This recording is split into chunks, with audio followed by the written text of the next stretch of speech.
ফেনীর ফুলগাজী উপজেলার শ্রীপুর গ্রামে বাবার বাড়ির দিঘির পাশে বেগম খালেদা জিয়ার নিজ হাতে লাগানো নিম গাছটি, ঘরের ভেতরে বসার চেয়ারটি, বেগম জিয়ার বিশ্রাম নেওয়ার ছোট্ট সেই খাটটি, ঘরের ভেতরে খাবারের টেবিল, সবকিছুতে যেন লেগে আছে তিনবারের প্রধানমন্ত্রীর হাতের ছোঁয়া। সবশেষ 2008 সালেও ফেনীর ফুলগাজীতে বাবার বাড়িতে এসে দাদা সালামত আলী মজুমদারের কবর জিয়ারত করে শুরু করেন নির্বাচনী প্রচারণা। খালেদা জিয়ার অসুস্থতার খবরে আজ সেই বাড়িতে নেমে এসেছে রাজ্যের নীরবতা। কাঁদছেন বেগম জিয়ার পরিবার ও গ্রামবাসীরা।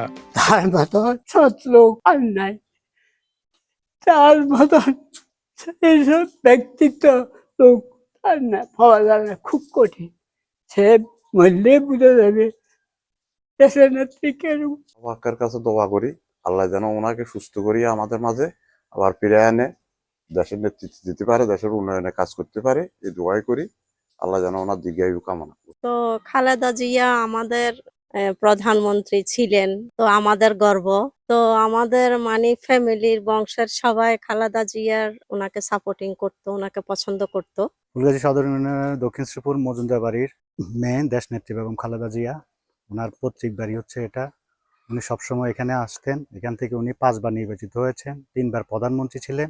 এখানে অনেকবার আসছেন। এখানে এসে এই এলাকার আত্মীয় স্বজনের খোঁজ খবর নিতেন। উনি এসে ওনার চাচার, ওনার দাদা দাদির কবর জিয়ারত করে যেতেন। উনি আত্মীয় স্বজনের প্রতি অনেক আন্তরিকতা ছিলেন, ওই এলাকার প্রতি অনেক আন্তরিকতা ছিলেন। পরিবারের সদস্যরা জানান, বাড়ির পাশেই দিঘির মাছ খুব পছন্দ করতেন বেগম জিয়া। 1991 সালে নির্বাচনের পরে হেলিকপ্টার যোগে ফেনীতে আসেন তিনি। তাকে বহন করা হেলিকপ্টারটিকে আধ ঘন্টা দাঁড় করিয়ে দিঘির মাছ নিয়ে ঢাকায় ফেরেন সাবেক প্রধানমন্ত্রী।